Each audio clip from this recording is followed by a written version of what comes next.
Sir सलग दुसरा दिवस आहे मुख्यमंत्री आणि दोन्ही उपमुख्यमंत्री राजधानी दिल्लीत काय खास आणि काय विशेषतः आता तुम्ही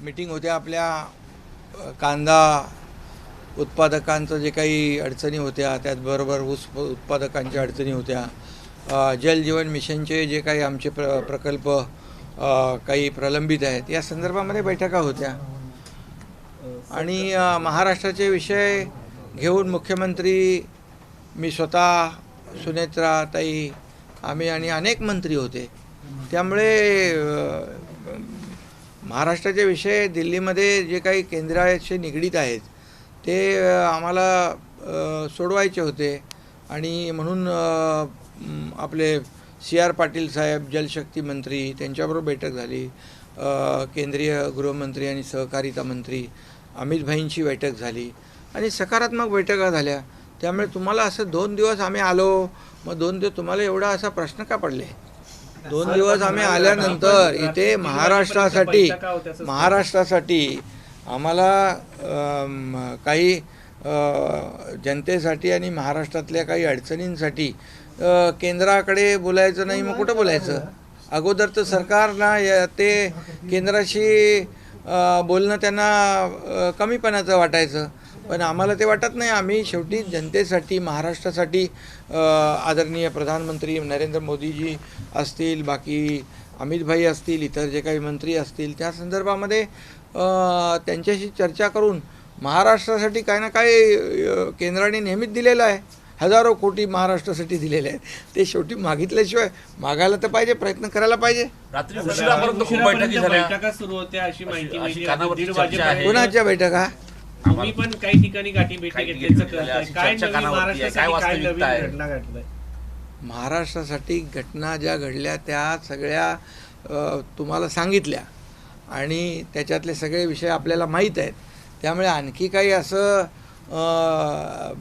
दुसरे काही विषय रात्रीच्या 1:30 वाजता काय बैठका महाराष्ट्राच्या विकासासाठी किंवा अशा होत नाहीत आणि त्या झाल्याही नाहीत आमच्या बैठका त्या राजकीय बैठका होत्या कसं राजकीय बैठकाच झाल्या नाही तुमचा शोध तुम्ही म्हणून तुम्हालाच विचारतोय मी तुम्ही 2 दिवस काय पाहिलं ते सांगा तुमच्याकडून फीडबॅक आम्हाला घ्या शिंदे साहेब विधान परिषदेच्या निवडणुकीच्या अनुषंगानं महाविकास आघाडीकडनं स्पष्ट केलं गेलेलं आहे की ते 17 ज्या जागा आहेत त्या 17 जागा महाविकास आघाडी म्हणून लढणार आहे महायुतीचं नेमकं काय सध्या सुरू जागा वाटपाचं तुमचं 17 जागा काय महाविकास आघाडी 17 जागेवरती निवडणूक लढवणार आहे त्यांनी स्पष्ट केलेलं काल त्यांची बैठक पण झाली युतीचं नेमकं काय युतीचा कुठं घोडा आहे महाविकास आघाडी 17 जागा लढवेल पण एकही जागा जिंकेल असं मला वाटत नाही आणि महायुती जागा सगळ्या 17 जागा लढवेल आणि 17च्या 17 जागा जिंकेल पण 17 जागामध्ये नेमकं तुमचं काय चाललंय सध्या कारण काय चाललंय आता ते तुम्हाला उद्या कळेल ना गणित सांगा सर महायुतीचं गणित महायुती 17 जागांवर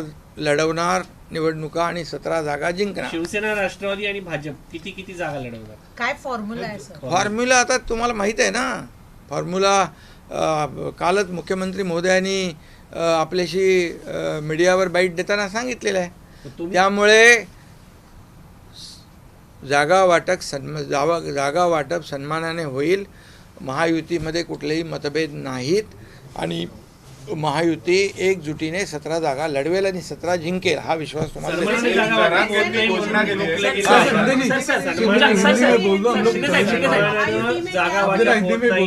सन्मानानं जागा वाटप होत नाही म्हणून रखडलेलं आहे का नाही रखडलं म्हणजे अरे तुम्हाला अजून 1 तारखेपर्यंत फॉर्म भरायचे आहेत काय तुम्ही एवढ्या घाईवर का तुम्हाला आमच्यापेक्षा तुम्हाला जास्ती घाई आहे लागलेली आहे म्हणजे थेट उन्हामध्ये विना छपरा शिवाय मी उपोषणाला बसणार आहे अन्न पाणी त्याग करून नाही आता त्यांना प्रसाद लाड आमचे आमदार जाऊन भेटलेत आणि त्यांनी काही गोष्टी त्यांच्या मागण्या ज्या आहेत त्या ऐकून घेतलेल्या आहेत मुख्यमंत्री महोदयांच्या बरोबर त्यांनी त्या सांगितलेल्या आहेत आणि मला वाटतं आम्ही चर्चा करू मुख्यमंत्री महोदय आणि आम्ही आणि जे काही शेवटी मराठा समाजाला मी मुख्यमंत्री असताना मी होतो अजितदादा देवेंद्रजी आम्ही मिळून जे निर्णय घेतले मराठा समाजाला आत्तापर्यंत जे कुणबी प्रमाणपत्र मिळत नव्हते ते लाखो कुणबी प्रमाणपत्र देण्याचा निर्णय घेतला. जस्टिस शिंदे कमिटी आम्ही नेमली, त्यांनी ते कुणबी प्रमाणपत्र नोंदी शोधल्या, 10% आम्ही आरक्षण दिलेलं आहे. आणि बाकी जे काही ज्या योजना सारथीच्या आहेत, त्याचबरोबर अण्णासाहेब पाटील आर्थिक विकास महामंडळ आहे, या माध्यमातून मराठा समाजाला न्याय देण्याचं काम केलं. आणि जे काही उर्वरित प्रश्न आहेत ते देखील सोडवण्यासाठी सरकार सकारात्मक आहे. म्हणजे त्यांना उपोषण करण्याची गरज पडणार नाही, पडू नये असंच सरकारची भूमिका आहे. मराठा कुणबी महामंडळाची देखील त्यांनी मागणी केलेली आहे. ठीक आहे, त्याच्यावर आता मुख्यमंत्री आणि आम्ही चर्चा करू. मुख्यमंत्र्यांनी पंतप्रधान नरेंद्र सर, मोदी एक यांची प्रश्न भेट असा आहे घेतली या आहे. सगळ्याला जोडूनच की आता आसाममध्ये म्हणजे समान नागरी कायदा लागू केला गेला. एक तिसरं राज्य ठरले देशातलं समान नागरी कायदा लागू करणार. महाराष्ट्राने पण पुढाकार घ्यावा यासाठी असं वाटतं का? खरं म्हणजे हा विषय काल तुम्ही मला वाटतं प्रश्न विचारला होता. मी सर्वप्रथम आसामचे मुख्यमंत्री हेमंत बिस्वा शर्मा यांचं मी अभिनंदन करतो. सरकार स्थापन झाल्यानंतर तात्काळ त्यांनी हा निर्णय जो समान नागरी कायद्याचा घेतला त्याबद्दल त्यांचं मी अभिनंदन करतो. आणि शिवसेनेची भूमिका सुरुवातीपासून तीच राहिलेली आहे, बाळासाहेबांची भूमिका तीच राहिलेली आहे की एक देश एक कायदा, समान नागरी कायदा, सगळ्यांना समान हक्क असले पाहिजे, समान न्याय असला पाहिजे, ही बाळासाहेबांची भूमिका आहे सुरुवातीपासून. आताची भूमिका नाही आहे. त्यामुळे एक देश एक कायदा असला पाहिजे ही भूमिका शिवसेनेची सुरुवातीपासून आहे. त्याचबरोबर या देशाचे प्रधानमंत्री नरेंद्र मोदीजी यांनी देखील अनेक वेळा उल्लेख केलेला आहे एका देशात 2 कायदे कसे काय असू शकतात. आणि त्यामुळे मला वाटतं आमची भूमिका जी आहे ही सकारात्मक आहे, स्पष्ट भूमिका आहे, समान नागरी कायदा च्या बाजूची आहे. आणि यामध्ये घटनेच्या कलम 44 नुसार जे काही सगळ्यांना जे अधिकार सगळ्या समान असले पाहिजे. आणि मी या बाबतीमध्ये मुख्यमंत्री महोदयांशी देखील चर्चा करेन. आणि आम्ही सरकार म्हणून या बाबतीमध्ये जो सकारात्मक, जसं बाळासाहेबांची जी 3 स्वप्न होती, अयोध्येत राम मंदिर बांधणे, 370 कलम हटवणे आणि तसंच समान नागरी कायदा, ही 3 स्वप्न होती. त्यापैकी 2 स्वप्न आदरणीय प्रधानमंत्री नरेंद्र मोदीजी आणि गृहमंत्री अमित भाई यांनी पूर्ण केलेली आहेत. मला वाटतं हे 3रं स्वप्न देखील पूर्ण होईल असा विश्वास आहे. आणि एक मिनिट, आणि याच्यामध्ये काही लोक जे काही गैरसमज पसरवतात, याच्यावर अन्याय होईल, त्याच्यावर अन्याय होईल, तर आदिवासी समाजाच्या बाबतीमध्ये देखील काही कन्फ्युजन क्रिएट करतात लोक. परंतु काल परवा गृहमंत्री अमित भाईंनी स्वतः स्पष्ट केलेलं आहे की यामध्ये कुठल्याही परिस्थितीमध्ये आदिवासी समाजाचे जे हक्क आहे, संस्कृती आहे, परंपरा आहे, त्यांच्या चालीरीती आहेत, त्याच्यावर कुठलाही परिणाम होणार नाही. काही लोक म्हणतात की आरक्षण जाईल, पण आरक्षण आणि समान नागरी कायदा याचा कुठंही अर्थोअर्थी संबंध नाही. आरक्षण हा विषय घटनेने दिलेला आहे SC STला. त्यामुळे काही लोक याला विरोध करायचा म्हणून लोकांची दिशाभूल करतात यामध्ये.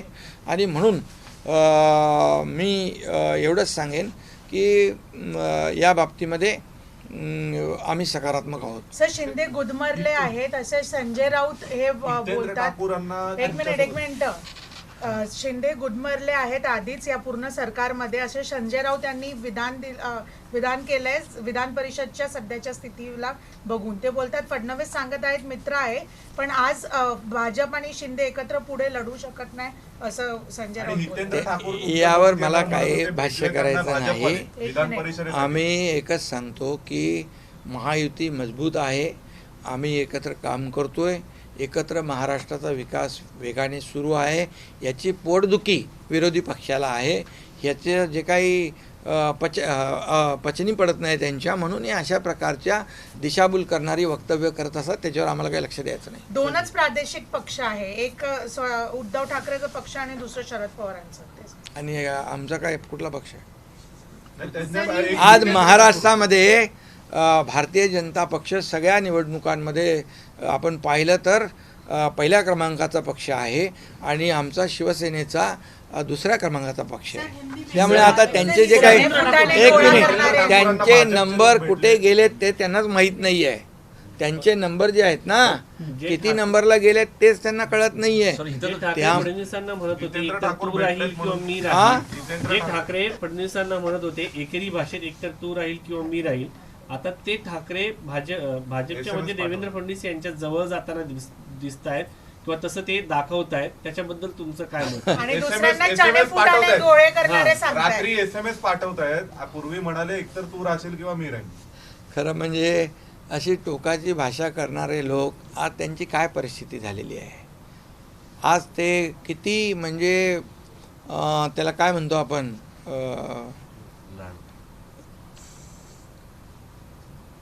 मी तो शब्द वापरू इच्छित नाही, परंतु अशा प्रकारचं वक्तव्य करून त्यांची परिस्थिती जी आहे ती त्यांनी महाराष्ट्राच्या जनतेला दिसलेली आहे. त्यांची हा जो केविलवाना प्रयत्न आहे, खरं म्हणजे ज्यांनी अगदी टोकाची भाषा वापरली ते आता त्यांचं बदललेलं रूप पाहून त्यांची केविलवाणी परिस्थिती जी आहे ती महाराष्ट्राच्या समोर आलेली आहे आणि याला जबाबदार तेच आहेत. सर हिंदीमध्ये थोडंसं एकनाथ शिंदे जी, क्या महाराष्ट्र में महायुति मजबूत होने जा रही है, वहाँ उसको और भी साथी मिल रहे हैं, एनसीपी का एक गुट भी आपके पास आ रहा है, या आदित्य ठाकरे के जो देवेंद्र फडणवीस से जो मुलाकात हुई है, बातचीत हुई है, तो इसका क्या मतलब है सर? किसका? आदित्य ठाकरे जी की देवेंद्र फडणवीस से बात भी हुई है, मुलाकात भी हुई है वो, लेकिन देवेंद्र जी ने, मुख्यमंत्री जी ने कल अपने बाइट में स्पष्ट किया है उस बारे में. तो मैं इतना ही कहता हूँ कि हमारी महायुति जो है शिवसेना, भारतीय जनता पार्टी और अजीत पवार जी की राष्ट्रवादी, ये तीनों पार्टी मजबूती से महायुति आगे बढ़ रही है. और महायुति का गठबंधन जो है, हमारा एजेंडा क्या है, महाराष्ट्र का डेवलपमेंट है. और जो महाराष्ट्र जिस तेज़ी से डेवलप हो रहा है, आगे बढ़ रहा है, ये देखकर कई लोगों को पेट में दर्द हो रहा है और वह ऐसी उल्टी पुल्टी बातें अफवाहें फैलाते हैं. उन पर हमें ध्यान देने का नहीं. हम महायुति गठबंधन मजबूती से आगे बढ़ रहे हैं. विधान परिषद के जो चुनाव है, विधान परिषद महाराष्ट्र में भी, क्योंकि असम में लग चुका है, असम में यूसीसी लग गया है. तीसरा मैं पहले तो आसाम के मुख्यमंत्री हेमंत बिस्वा शर्मा जी का अभिनंदन करता हूँ.